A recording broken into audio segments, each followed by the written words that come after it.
भगवान शिव सुनते हैं। और हनुमान जी महाराज तो यत्र यत्र रघुनाथ कीर्तनम तत्र तत्र कृतमस्तकांजलिम वाष्पवारि परिपूर्ण लोचनम मारुतिम नमत राक्षसांतकम। भगवान शिव सुनते हैं, भगवान हनुमान जी सुनते हैं, और भी जितने प्रेमी भक्त हैं सब सुनते हैं। ये देवियों में है ना, माताओं में जितनी देवियां हैं कथा की प्रेमी वो सब प्रवेश करके सुन रही हैं, और पुरुषों में जितने देवता हैं वे सब एक एक में प्रवेश करके सुन रहे हैं। वो प्रकट तो होकर आ नहीं सकते हैं क्योंकि मर्यादा नहीं है, तो हम ही लोगों में प्रवेश करके वो सब कथा सुनते हैं। किसी नारी में गंगा जी होंगी, किसी में सरस्वती होंगी, किसी में जमुना होंगी, किसी में लक्ष्मी होंगी, किसी में सरस्वती, तो ये सब माताओं में प्रवेश करके सुन रही हैं, और ये सत्य है। इसलिए कथा श्रोताओं को पाँव नहीं लगाना चाहिए, पीछे आवे तो जहाँ जगह मिले वहीं बैठ जाए। अगर किसी श्रोता को पाँव लगा दिया और उसमें गंगा जी अगर बैठी होंगी तो गंगा को अपराध लगेगा ना। किसी माता में लक्ष्मी बैठी होंगी और हम उनको लात मार के आगे बढ़ गए तो लक्ष्मी को लात मारने का पाप लगेगा। इसलिए कथा में सब, और मनुष्य ही नहीं उनमें देवी देवताओं का निवास होता है, ऐसा सुना है। पूर्व प्रसंग में हम लोग श्रवण कर रहे थे, श्री सुदामा जी के चरित्र तक कथा हुई, सुदामा जी के चरित्र से पहले तक। अब सुदामा जी महाराज का चरित्र, इनसे पहले बलराम जी की तीर्थ यात्रा का भी प्रसंग है। कल संक्षेप से कह दिया, अभी रहस्यात्मक वह यात्रा है, उसको सुन लें। श्री बलराम जी महाराज भगवान श्री कृष्ण के बड़े भैया हैं, शेषावतार हैं। महाभारत युद्ध निश्चित हो गया था और दोनों पक्षों से दो महापुरुष तीर्थ यात्रा को निकल गए। कौरव पक्ष से महात्मा विदुर तीर्थ यात्रा को निकल गए, और पांडव पक्ष से बलराम जी महाराज ने सोचा पांडवों के पक्ष में कृष्ण अवश्य रहेंगे, और कहीं दुर्योधन ने मेरे पांव पकड़ लिए आकर के और गुरुजी कृपा करो, और हमको कहीं गुरुजी का चेला जी का भाव आ गया तो कहीं मैं दुर्योधन की ओर हो गया तो कौरव पांडव लड़ेंगे सो लड़ेंगे, कृष्ण बलराम में कहीं झगड़ा ना हो जाए, और फिर वह झगड़ा तो बड़ा अद्भुत होगा, फिर तो एक को भागना ही पड़ेगा। या दोनों ब्रह्म के ही दो स्वरूप हैं। बलराम जी ने सोचा नहीं यहाँ रहूंगा, न दुर्योधन पांव पकड़ेगा, इसलिए बलराम जी जान करके तीर्थ यात्रा को निकल गए। ये कृष्ण और बलराम दो होते हुए भी तत्व से एक ही है। सब भगवान के 5 स्वरूप हैं, व्यूह स्वरूप, विभू स्वरूप, व्यापक स्वरूप, अंतर्यामी स्वरूप और अर्चा स्वरूप। तो व्यूह स्वरूप में ये 4 रूप भगवान के नित्य हैं। भगवान वासुदेव, संकर्षण, अनिरुद्ध और प्रद्युम्न, ये 4 रूप भगवान के व्यूह स्वरूप कहलाते हैं। और ये 4 कोई छोटे बड़े नहीं, सब बराबर है। 4 रूप से भगवान व्यूह बन करके इस सृष्टि का पालन, प्रलय और संचालन सब कुछ करते हैं। बलराम जी तीर्थ यात्रा निकल गए। तीर्थ यात्रा चलते चलते नैमिषारण्य पहुँचे। हमारे मानस में लिखा है नैमिषारण्य तीर्थों में वर है। वर माने क्या होता है जी? वर माने दूल्हा है, वर वधू होते हैं ना, तो वर माने दूल्हा है, दूल्हा माने श्रेष्ठ, श्रेष्ठ माने महान है। तीर्थ वर नैमिष विख्याता, तीर्थ वर नैमिष विख्याता, अति पुनीत साधक सिद्धिदाता, अति पुनीत साधक सिद्धिदाता। तीर्थ वर नैमिष विख्याता, तीर्थ वर नैमिष विख्याता, नैमिष विख्याता, ओ नैमिष विख्याता, अति पुनीत साधक सिद्धिदाता, अति पुनीत साधक सिद्धिदाता, नैमिष विख्याता, नैमिष विख्याता। ये नैमिषारण्य तीर्थों में श्रेष्ठ है, पवित्र है। अब ये शंका अथवा जिज्ञासा होगी, यही तीर्थों में वर क्यों हो गए, और तीर्थ में क्या कसर है जो ये वर हो गए और तीर्थ अवर हो गए, ये क्यों? तो इसका एक बहुत बढ़िया समाधान है। देखो, तीर्थ किसको कहते हैं? भगवान का नाम तीर्थ है। तीर्थ चरणामृत को भी कहते हैं, लो तीर्थ लो। तीर्थ पवित्र को कहते हैं, और पवित्र भगवान है। और भगवान कहाँ होते हैं? भगवान कहाँ? हमारे गुरुदेव का एक संस्मरण है, श्री अवध के बगल के स्टेशन पर बैठे थे, गाड़ी की प्रतीक्षा कर रहे थे, ब्रेंच पर बैठे थे। एक कोई सज्जन ने कहा, महाराज मैं भी बैठ जाऊं? जगह तो थी, बड़ी लंबी ब्रेंच। तो महाराज जी ने कहा हाँ बैठिए। बैठ करके हाथ, उसने देखा तिलक कंठी है, साधु हैं, तो उसने हाथ जोड़ के पूछा, महाराज जी मैं आपसे कुछ पूछ सकता हूँ? महाराज जी ने कहा बोलो भैया। तो कहा महाराज जी आप कहाँ जाएंगे? महाराज जी ने कहा, गुरुदेव ने कहा श्री अवध। तो उस व्यक्ति ने पूछा श्री अवध जाओगे? मैं पूछता हूँ श्री अवध कहाँ? महाराज जी कहते हैं कि हमको बड़ा आश्चर्य हुआ, श्री अवध के बगल के स्टेशन वाला मनुष्य पूछ रहा है श्री अवध कहाँ? तो कहते हैं महाराज जी ने मानस की ओर झांका, और किशोरी जी की कृपा से प्रेरणा हो गई, ये चौपाई बोल दे, चौपाई याद आ गई। हम लोगों को भी कोई घर गृहस्थी में जीवन में समस्या आ जाए तो रामायण की चौपाई का ध्यान करें, और उस समस्या से मिली जुली कोई चौपाई हो उसका आश्रय लें, अवश्य समस्या का समाधान हो। क्योंकि जीवन की कोई ऐसी समस्या नहीं है जिनका चौपाई में समाधान न हो। लेकिन रामायण तो पढ़नी पड़ेगी, पढ़ेंगे नहीं तो कैसे ध्यान आएगी। और सिद्ध मंत्र है, सब सिद्ध है, सिद्ध करने की जरूरत नहीं, और जो उनका आश्रय ले वो सिद्ध हो जाता है। अवध कहाँ? तो रामायण की ओर झांके, और किशोरी जी की कृपा से एक चौपाई आ गई। अवध तहाँ जह राम निवासु, अवध तहाँ जहाँ राम निवासो, वहीं दिवस जह भानु प्रकाशु, दिवस जहाँ भानु प्रकाशो, अवध तहाँ जह राम निवासु, अवध तहाँ जहाँ राम निवासो। उसने पूछा अवध कहाँ? तो गुरुदेव कहते हैं कि हमने कहा अवध तहाँ जहाँ राम निवास, अयोध्या वहाँ जहाँ राम जी का निवास। अब प्रश्न उठेगा राम निवास कहाँ? कहा राम निवास कहाँ? नारद जी ने राम जी से पूछा, हे प्रभु आपका निवास कहाँ? तो राम जी ने कहा, ना हम वसामि वैकुंठे योगी नाम हृदय न च। तो फिर कहाँ रहते हो? वैकुंठ में। हाँ वहाँ भी रहता हूँ, लेकिन कभी कभी वहाँ से भी अनुपस्थित रहता हूँ। गजेंद्र पुकारे तो वैकुंठ से भागना पड़ता है कि नहीं? योगियों के हृदय में कहा वहाँ भी रहता हूँ, लेकिन काम क्रोध की आंधी आए तो वहाँ से भी ओझल हो जाता हूँ। तो महाराज स्थायी एड्रेस पता क्या है आपका? फोन नंबर दे दीजिए, स्थायी पता दे दीजिए। भगवान ने कहा स्थायी पता देता हूँ। स्थायी पता है जहाँ मेरे भक्त मेरे नाम और गुणों का कीर्तन करते हैं, मैं वहाँ सदा विराजता हूँ, वहाँ से कभी अनुपस्थित नहीं होता हूँ, सदा उपस्थित है। फोन नंबर और दे दीजिए प्रभु, कहाँ होंगे? का फोन नंबर सीधा सा है, राम राम राम राम चिल्लाओ, जहाँ चिल्लाओगे मेरे से लाइन मिल जाएगी और बात हो जाएगी। बोलिए हरि नाम महाराज की जय। हाँ, तो भगवान कहाँ? जहाँ हरि गुण और हरि नाम का कीर्तन हो वहाँ।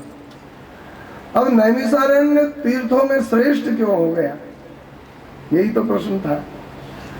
देखो कहीं पर होती है 2 दिन की कथा, कहीं 5 दिन की, कहीं सप्ताह, कहीं पाक्षिक और कहीं मासिक कथा, ज्यादा से ज्यादा कहीं वार्षिक कथा हो जाए। अरे ज्यादा से ज्यादा कहीं 20 वर्ष की 50 वर्ष की कथा तो होती नहीं है, क्योंकि इतनी उम्र ही मनुष्य की नहीं है। 100 वर्ष की भी नहीं होती है। 100 वर्ष तक कौन कथा कहेगा। लेकिन नैमिषारण्य तीर्थों में श्रेष्ठ इसलिए हो गया कि वहां पर 1000 वर्ष तक अखंड कथा चलती रही। ऐसी कथा का सौभाग्य जिस भूमि को मिला हो, ऐसी भूमि नैमिषारण्य है। इसलिए कहते हैं सहस्त्रम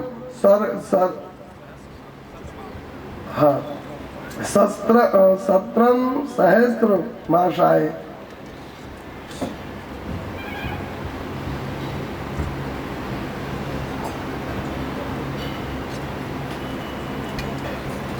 बोलिए गुरुदेव भगवान की जय। स्वत्रम स्वर्गाय लोकाय सहस्त्र सम मासत। गुरुदेव के बिना कोई भी कुछ बोल सकता है क्या? बोल गुरुदेव भगवान की जय। सत्रम स्वर्गाय लोकाय सहस्त्र सम मासत। सहस्त्र वर्षों का सत्र और वहां पर हुआ। इतना बड़ा सौभाग्य। देखो ये तयकदा तो मुनया प्रातर हुत हुताग्नय सत्कृतम सूतमासीनम पप्रच्छोरिद मादरात् नैमिषे निमिष क्षेत्रे ऋषयः सौनकादयः सत्रम स्वर्गाय लोकाय सहस्त्र सममासत। 1000 वर्ष तक वहां पर और श्री सूत जी महाराज के द्वारा अखंड कथा होती रह गई। वह भूमि और उनको तीर्थों में श्रेष्ठ कहा। जहाँ कथा वहाँ राम, और जहाँ राम वहाँ धाम, और जहाँ धाम वहाँ आनंद है। जहाँ धाम वहीं आनंद। तो इसलिए तीर्थों में श्रेष्ठ नैमिषारण्य। श्री बलराम जी महाराज तीर्थ यात्रा करते करते नैमिषारण्य पहुंचे, और नैमिषारण्य में सूत जी महाराज की अखंड कथा चल रही थी। सूत जी महाराज बलराम जी के आने पर खड़े नहीं हुए, तो बलराम जी ने कहा कि अरे जी कैसे व्यास जी हैं, कौन आ रहा है कौन जा रहा है पता ही नहीं है, मैं कोई जीव हूँ, मेरे आने पर खड़े नहीं हुए। बलराम जी ने लोक शिक्षा के लिए मर्यादा बनी रहे, व्यास लोग मनमानी न करें, इसलिए बलराम जी ने कुश की एक सीख लेकर व्यास जी का वध कर दिया। व्यास गद्दी पर ही वध कर दिया। बलराम जी महाराज की इस क्रिया से श्रोता जो ऋषि मुनि थे वो सब दुखी हो गए। बलराम जी ने देखा ऋषियों को, वो सब ऋषि कोई ऐसे वैसे नहीं थे, 88,000 ऋषि थे और सब विरक्त महात्मा थे। उन सब के चेहरों को देखा, बोल तो नहीं सकते थे लेकिन उदास हो गए। बलराम जी भगवान हैं लेकिन भगवान अनीति करते ही नहीं है। जब देखा श्रोता सब दुखी हो गए, और हमारा 1000 वर्ष का संकल्प है, हमारे व्यास जी को बीच में ही बलराम जी ने मार दिया। इस क्रिया से उनको दुख लगा। बलराम जी ने सब ऋषियों को कहा, हे ऋषियों, मेरी क्रिया से आप लोगों को कष्ट हुआ है, मैंने जो कुछ भी किया ठीक ही किया, लेकिन आपको कष्ट हुआ है तो मैं उसका समाधान भी करूंगा। पहले तो यही समाधान अपने मन में कर लें कि बलराम जी ने व्यास जी को मारा क्यों? व्यास जी की गलती है कि बलराम जी की गलती है? क्रिया तो गलती की हुई है। कहा न बलराम जी की गलती न व्यास जी की गलती, फिर ये गलती वाली क्रिया हुई क्यों? उसका कारण है, सूत जी खड़े क्यों नहीं हुए? इसलिए नहीं खड़े हुए कि हरिवंश पुराण में लिखा है, व्यासासन समारूढ़ो यदा पौराणिको द्विजः असमाप्ते प्रसंगस्य नमस्कुर्यान्न कस्यचित्। लिखा है व्यास गद्दी पर जब व्यास कथावाचक कथा कहता हो, उस समय जब तक उसका प्रसंग पूरा न हो तब तक किसी को प्रणाम करे यह कोई जरूरी नहीं। नहीं करे यह भी कोई बात नहीं है, कर भी सकता है, सम्मान जयकार बोल सकता है, आइए महाराज गुरुदेव भगवान की जय, कर भी सकता है। अगर नहीं करे तो उसको दोष नहीं लगेगा। ऐसा हरिवंश पुराण में लिखा है। आ समाप्ते प्रसंगस्य नमस्कुर्यान्न कस्यचित कस्यचित न नमस्कुर्यात्। वो किसी को नमस्कार करे तो अच्छा, नहीं करे तो अच्छा। तो सूत जी की गलती नहीं। तो बलराम जी इस नियम को नहीं जानते थे क्या? बलराम जी भगवान है, सर्वज्ञ है। बलराम जी ने मारा क्यों? कहा बलराम जी ने मारा वह भी उचित ही किया। क्यों? क्योंकि बलराम जी का कहने का भाव, क्रिया का भाव था, हे सूत जी, कोई आवे तो नमस्कार मत करो, लेकिन जिनका प्रतिपादन कर रहे हो वह परमात्मा आ जाए तो भी मत खड़े हो। ये कहाँ लिखा है? मैं कोई जीव हूं थोड़े, मैं तो परमात्मा हूं।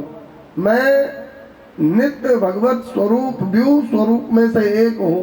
संकर्षण, मैं संकर्षण भगवान का स्वरूप है। तो मैं संकर्षण जिनका निरूपण कर रहे हो कथा में, वह खुद ही आ जाए और तब भी मत खड़े हो, ये तो बहुत बड़ी अनीति है। इसलिए उस वाक्य का अर्थ आपने ठीक नहीं लगाया, अब तुमको दंड मिलेगा। और एक के दंड से हजारों लाखों को आंख होती है। आजकल बहुत बड़ा दुर्भाग्य यह है कि छोटे छोटे गलती करते हैं तो उनको दंड देते हैं, और बड़े बड़े गलती करते हैं तो उनको जमाई की तरह जेल में सेवा करते हैं उनकी। अगर बड़ों को दंड मिले, देखो पहले इतिहास में देखिए, जो भी छोटे गलती करते उनको क्षमा कर देते, और बड़े गलती करते उनको भयंकर दंड दिया जाता, ताकि सब संसार में यह फैल जाती बात कि उसने दंड अपराध किया, उसको दंड मिला। जैसे दक्ष प्रजापति नायक, उसने शिव जी का विरोध किया, भगवान शिव ने उसको दंड दिया। ब्रह्मांड की दूसरी गद्दी है दक्ष प्रजापति नायक की। ब्रह्मा जी तो प्रजापति है ही है, लेकिन ब्रह्मा जी के बाद में प्रजापति नायक, और सब प्रजापति ही है, और ये बन गया प्रजापति नायक है। इतनी बड़ी गद्दी पर नसीन उसने शिव का विरोध किया। भगवान शिव ने उसका गला काट करके हवन कुंड कर दिया, हवन में पूर्णाहुति कर दी। मतलब बड़ों को दंड मिले तो छोटे गलती नहीं करेंगे, और छोटे छोटों को पीसते जाओ और बड़े बड़े गलती करते ही जाएंगे, तो कौन मानेगा? श्री बलराम जी महाराज ने 88,000 ऋषियों को कथा सुनाने वाले श्री सूत जी को दंड दिया, ताकि यह कथा बनेगी और इस कथा को सुनकर के कितनों की गलतियां सुधरेंगी। बोलिए बलभद्र भगवान की जय। अब बलराम जी ने तो ठीक किया, लेकिन ऋषियों की उदासी को संभालने के लिए बलराम जी ने कहा, ऋषियों मेरी क्रिया से तुम लोगों को कोई परेशानी हुई तो बोलो। ऋषियों ने हाथ जोड़ के कहा, भगवान आप समर्थ हैं, आप गलती करते ही नहीं हैं, लेकिन हमारी कथा में तो व्यवधान हो ही गया, आप कृपा करके हमारी कथा का इंतजाम कर दीजिए। भगवान बलराम जी ने कहा, देखो मैं भगवान हूँ, भगवान मारना नहीं जानते हैं, भगवान मरे को जीवित भी करना जानते हैं। मैंने मर्यादा की रक्षा के लिए इनको दंड दे दिया, अब तुम कहो तो मैं इनको मरे को जीवित भी कर सकता हूँ। बोलो जिंदा कर दूं? प्रभु सक त्रिभुवन मारि जियाए, प्रभु सक त्रिभुवन मारि जियाए, प्रभु सक त्रिभुवन मारि जियाए, प्रभु सक त्रिभुवन मारि जियाए, केवल सत्रहि दीन बढ़ाई, केवल सत्रहि दीन बढ़ाई, प्रभु सक त्रिभुवन मारि फिर जियाई। भगवान त्रिभुवन को मार भी सकते हैं और मरे त्रिभुवन को जीवित भी कर सकते हैं। बोलो मैं सूत जी को जीवित कर दूं? ऋषियों ने कहा, तत्वज्ञ ऋषियों ने कहा, तपस्वी ऋषियों ने कहा, भगवान आपके हाथ से मरने वाला जीव वह नरक में थोड़ी गया होगा, वह तो अवश्य ही भगवत धाम आपके चरणों में वैकुंठ गया होगा। हम अपने स्वार्थ के लिए इतनी दिव्य सदगति प्राप्त हमारे व्यास जी को फिर यहाँ क्यों बुलावे? और देखो धरती पर नियम है, आए हैं सो जाएंगे। जातस्य ही ध्रुव मृत्यु ध्रुवम जन्म मृतस्य च। इसलिए अब वो आएंगे, फिर न जाने कैसे शरीर छूटे, हम तो उनको नहीं बुलवाएंगे, लेकिन हम तो यही प्रार्थना करेंगे कि हमारी कथा का इंतजाम कर दीजिए। बलराम जी ने वो सूत जी को तो मारा, लेकिन वो सूत जी के बेटे हैं, उनको आशीर्वाद देकर ज्ञानी विद्वान रसिक प्रवक्ता बनाकर व्यास गद्दी पर बैठा दिया। और ये अपने पिता के ही समान अथवा पिता से भी विशेष प्रसादी विद्या प्राप्त है ना, प्रसादी और मेहनत की में बहुत अंतर है। तो ये प्रसादी विद्या और प्रेम को प्राप्त करके ये खूब रसिक प्रवक्ता बन के कथा सुनाएंगे, और आप लोगों को ऐसा नहीं लगेगा कि वक्ता में कोई हल्कापन है।